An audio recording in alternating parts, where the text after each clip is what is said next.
decided to do a video tutorial on the different methods of making yogurt and the advantages and disadvantages to all of them. So, I mean, actually, there's really no disadvantages to any of them. It's more what you are looking to achieve in your yogurt making adventure. So I'm gonna jump right in, and kind of while I'm cooking that, I'm gonna explain what I'm doing. I'm gonna start with this pot because this is actually the only one that I will be cooking. Let me move this back just a little bit. Let's move it back just a hair so you can kind of see what I have going on my counter too. I'll fix that. But in this pot, I'm going to actually put a gallon of milk. This is Alaska Range dairy milk.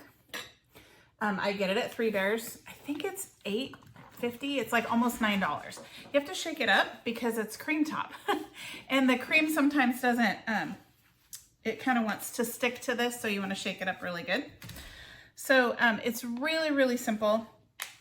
You just pour your gallon of milk in. This is going to make you a whole gallon of yogurt. But if you don't want a whole gallon, that's okay. We're going to talk about that. But we're going to pour your whole gallon of milk in. This would be the traditional yogurt recipe. So this is just to make a very traditional yogurt. So what you're doing is you're using milk that has been pasteurized. This is Alaska, like I said, it's Alaska Range Dairy. They're very conscientious of all things. They're actually a great company. You can just go to their website. They have a great story. And as you know, I love supporting local. I also love coming up with ideas that are sustainable. And so I'd much rather buy milk from an Alaska dairy than milk that has to be trucked up because, well, when milk can't be trucked up, then I can't get it. So, so I poured my gallon of Alaska Range dairy milk in here. And what I'm gonna do is I'm gonna heat this to 180 degrees. I have my thermometer in here. You can see my little thermometer. I'll be stirring it occasionally. And my daughter gave me this for Christmas. Isn't it fun? Eat well, live simply. I think it was from she and her dad for Christmas. So I'll just kind of be stirring this occasionally to make sure that it heats evenly. So while that's heating up, I thought I'd talk about some other methods of making yogurt. So some of you prefer to use, now remember this milk here is pasteurized. So I know some of you prefer to use milk that is not pasteurized. So you can actually make raw yogurt, which is really cool, and it's relatively simple. It does have to get heated, but the heating process, it goes to 110. So what you're not doing, you're not killing all the enzymes in your in the milk. You're not killing all that good stuff that's in the milk. Now, I want to talk about the process of heating the milk for just a second too. So when you use your raw milk, you're only going to be heating it to 110 degrees, and I'll show you how to go about that. But when you're using when you're doing, I should say the cooked method, because this milk has already been heated. It's not raw, it's pasteurized milk. But when you're using the cooked traditional yogurt method, the reason you're raising it to 180 degrees is because then when you put then you're going to cool it to 110, and then you'll put your culture in, which is here. When you put your culture in, it's broken down some of those proteins in the milk, and it makes it easier to digest. And then when you put your cultures in, it actually will help the yogurt thicken better. So this is going to create, if you're looking for a thick yogurt, this will probably create the thickest of all yogurts, but you have to heat it to 180 degrees to get it to that point. So while this is thickening, I want to show you, I have 2 quart jars here, and I have a half a gallon of milk, of raw milk that I got from the dairy. Shake it up good, obviously. Now, before I do this, I actually grabbed some Alaska Range Dairy plain yogurt. You don't have to use a local yogurt, but you do have to use a yogurt that has good ingredients and it has minimal ingredients. So, so you don't want, maybe, I don't want to name brands. So let's just say you don't want, you know, a national brand peach yogurt that's got, I don't even know what all they put in there. So it has to be plain yogurt and it has to be minimal on the ingredients. One thing I'm doing here is, this is heating up kind of fast. I'm almost up to 70 degrees already. And you definitely want this to heat slowly. My goal isn't to boil it, but my goal is to just heat it slowly and break down those proteins. Okay, so I prefer the Alaska Range Dairy Yogurt for several reasons. Number one, it still has the cream top too. They haven't separated. I know that it's fresh. It hasn't been trucked up from the lower 48 and sat in and, you know, been sitting in several warehouses while it was waiting to get to me. It also, if you look at the ingredients, it says it's made from whole milk, non-separated, non-homogenized, and it's RBST free, which I think most milk is anyway. So it contains cultured grade A VAT pasteurized milk. And then all it has for the rest of the ingredients are just the active cultures. That's it. It doesn't have anything extra in it.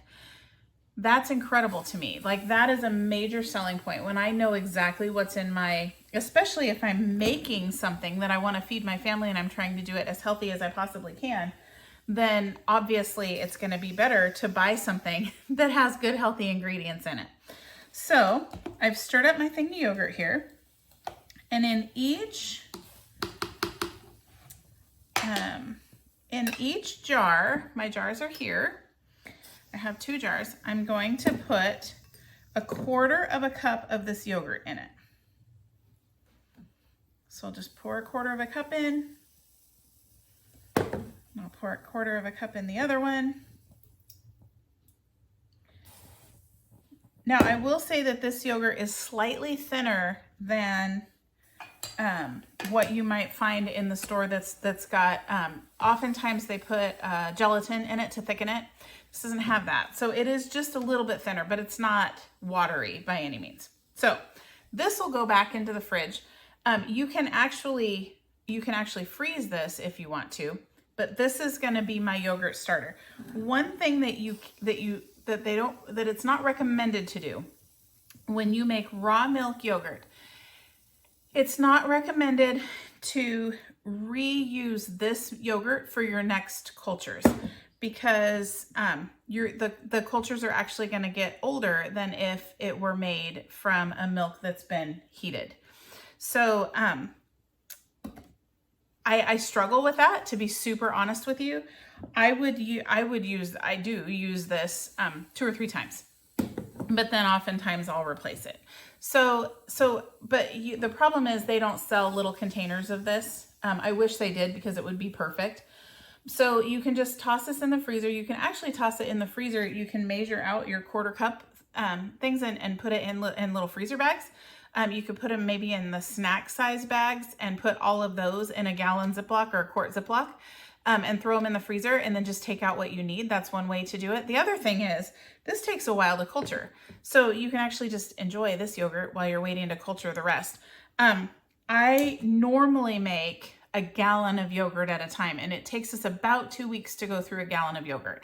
So, I would be using a little more of this. So the next thing that I'm going to do is, and you just won't believe how simple this is. There we go. I can make that work. Well, that doesn't. Okay, let's see if we can find a middle ground here. Sorry for okay. So now I'm going to take, this is my 1/2 gallon of raw milk, and I'm just going to pour it over this yogurt. And then I'll do the same on this one. You're going to have about a 1/2 cup left because you've added a little bit to these. So I'll set that aside. And then what you do, so this milk is at about 89 degrees, so it's heating much more slowly now, so that's perfect. So in the meantime, what I'm going to do is I'm going to put a lid and a ring on this, people always ask, because I only use superb lids for canning, I won't use these Kerr lids that often, or ball lids that come with my jars if I have to buy jars, or even leftover ones. I don't even use these anymore. I only use superb, and they're always like, what do you do with the extras? And I'm like, well, I use it for stuff that doesn't matter, for things like my yogurt and stuff that I'm not actually canning and processing. So here's a use for your cheap lids. So then what you're gonna do, I usually just turn it upside down and shake it. So you're just gonna turn it upside down and shake it.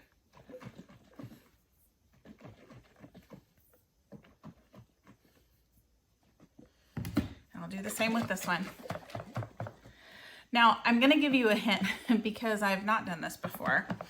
I'm actually gonna write, I don't bother with the date because, but you could write the date on here, but I just write, it's Saturday morning, early Saturday morning. So I'm just gonna write Saturday on it because we'll probably go through this in about a week anyway. Okay, so now you've made yogurt. Like your children could do this. You could have your, do a health class with your, if you homeschool, you could do a health class with your, elementary school kid and have them make yogurt. Okay, so here's this. Now what you're gonna do is what I do is I use my dehydrator. I did read that you can do this in the Instant Pot. And you can't really do it in the oven because what you're shooting for is a temperature of 110 degrees, and you want to stay at 110 degrees for about 20 hours. So I'm going to put these yogurts, I'm actually going to put them in the back corner because, and I don't usually do this, but I'm going to do them all at the same time. I have this yogurt here that's going to go in a big bowl that I'm also going to stick in here. So this raw yogurt that I'm making is only ever heated to 110 degrees. But it's got to go for about 20 hours. Okay.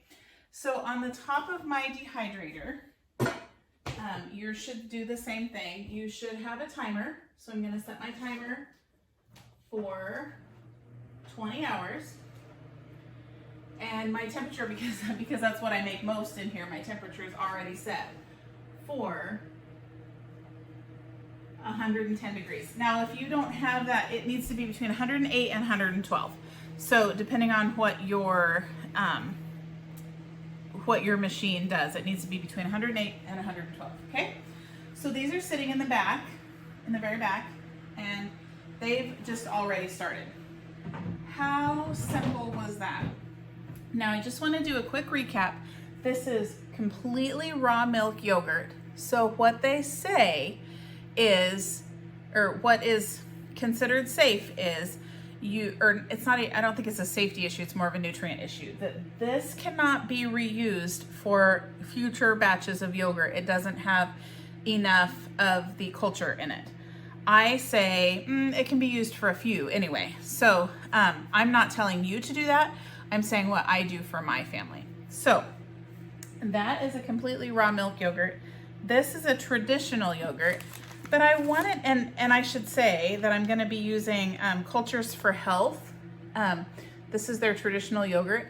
I use this quite a bit, but here's the thing.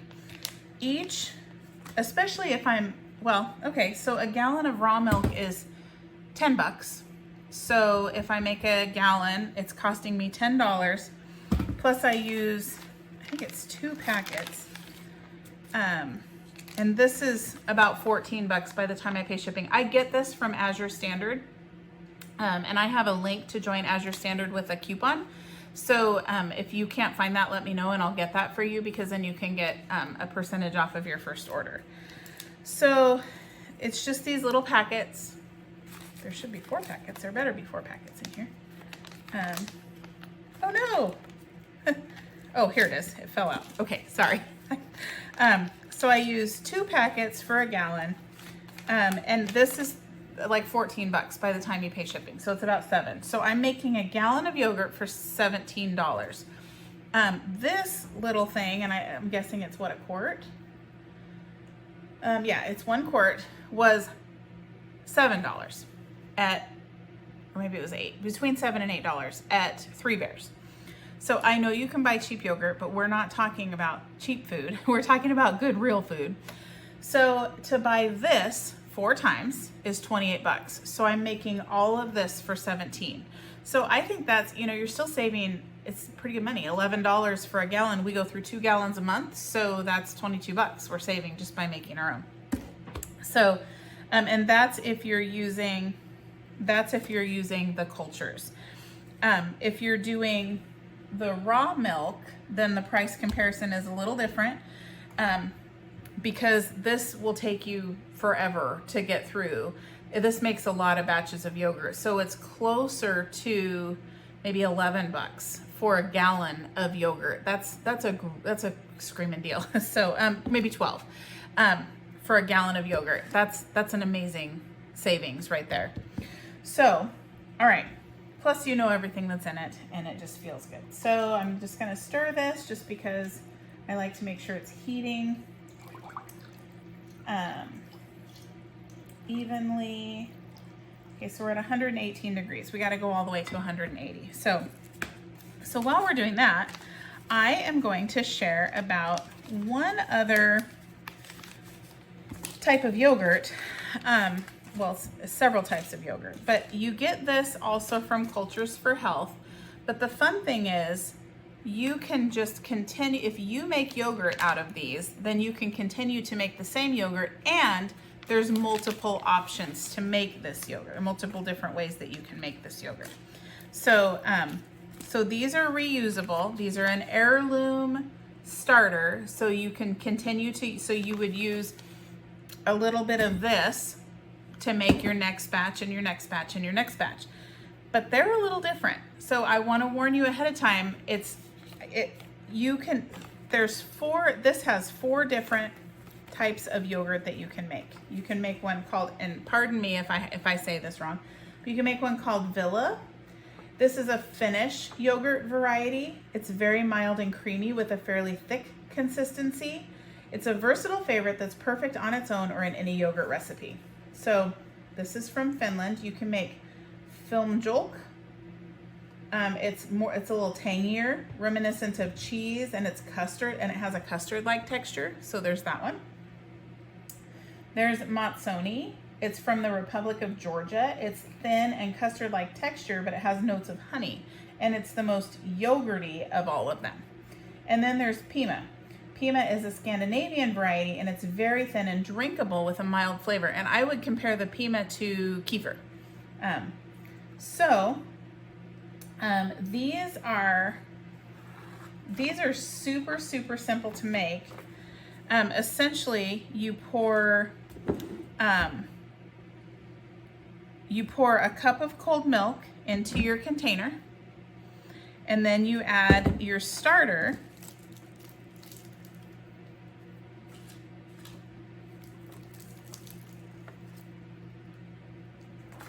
Then you add your starter here into it. Okay, so once you've added your starter, so we'll go ahead and do that actually. We'll put a cup of, let me shake this up. This is gonna be,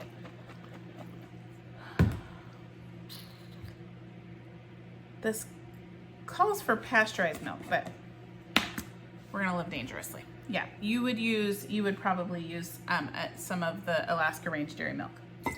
So I'm gonna put a cup in here, which is about a quarter of a quart. And then I'm gonna add my starter, 1 packet of starter. And then we're gonna mix it up.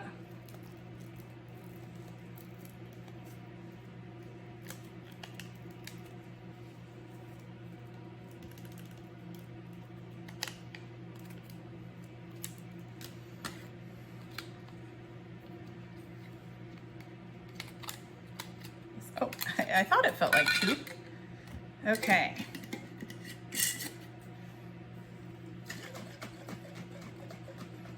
Okay, so we're gonna mix it up. Then I'm actually gonna change out this lid, and I'm gonna put a paper towel over it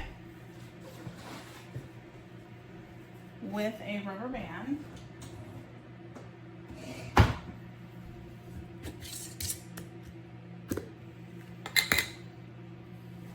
And this just sits in a warm spot.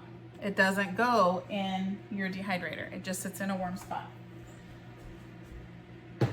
So that's gonna sit in a warm spot, and it's gonna sit there for about 12 hours. And pretty soon you'll see when you tilt it that it starts to kind of pull away, and that means that that it's cultured. And then all you do is you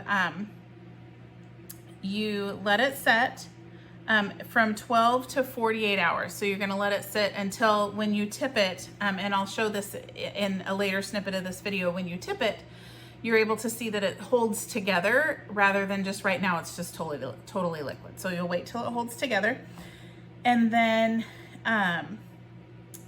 you'll check it up until 48 hours, and then you cover it and put it in the refrigerator for at least 6 hours. That's something important about yogurt, is that once you've cultured it, then you have to refrigerate it before you eat it. That's what kind of makes it set. I think of it as it's similar to Jell-O, kind of. It's not completely set when you take it out of your dehydrator. So don't look at it and be like, oh, that's really runny. That's okay, because you're gonna then put it in the refrigerator, and then it'll finish setting. So then, so what we're gonna do is we're gonna actually pause this video, and I'll be back in just a little bit to show you what's next. But so what I'm doing here while this is paused, just so you know, I'm just gonna finish warming this up to 180. And then once it's warmed up to 180, then I'm just gonna turn it off, and I'm gonna let it cool on its own to 110 degrees. So I'll turn the video back on when it's at 110 degrees, and then we'll kind of go from there. We're currently at 140. So it takes a long time to warm up, and then it takes a really long time to cool down, especially on warm days like today. So in the meantime, we've got our raw yogurt culturing in here. We've got our traditional yogurt culturing over here, and yeah, there's more to come. So, all right, thank you. Hey everybody, good morning. I wanted to follow up with you on the yogurt that we started yesterday. So let me stand back a little bit. So this is the raw milk yogurt that we started, and this is, I'm gonna hold it up here. You can see it's really thin. So you may not be able to tell. It's not quite as thin as it was when we put it in. I'm gonna say it's like a melted milkshake. How about that? So I'm actually gonna let this, I'm gonna put this back in the dehydrator for a little bit, for about 4, maybe 8 more hours. And then I will put it in the fridge. So I'll update that. But this is the stuff, remember there was traditional, there was heirloom, and then there was raw, the 3 kinds of yogurt we were making. So this is the traditional yogurt. And first of all, what happens, I don't cover it when it's in there.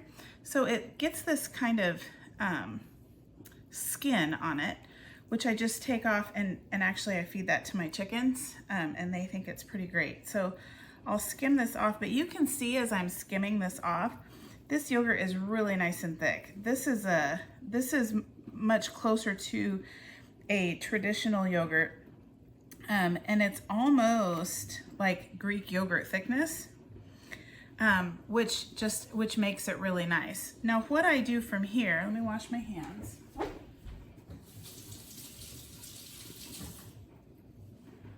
What I do from here is I just ladle it into containers. Sometimes a 1 gallon container. I've got a quart jar and a ½ gallon container, which won't quite be, it'll be a little more than that, but so I just put it into the jars and then put it in the refrigerator. Now what you can do, I didn't mention this in the video, but what you can do is once your milk has cooled, let me use my jar. You can add honey if you want honey added to it. You would add any sweetener that you want before you put it in the dehydrator, but after it's cooled. So when it gets to that 110 degrees and you're adding the culture, that's when you would add your honey or your sweetener. And then the honey can culture in there too, because it's just getting to 110 degrees, so it's not hurting those good enzymes, especially if you're using raw honey. You don't want to get it too terribly warm. So I just ladle the yogurt in here.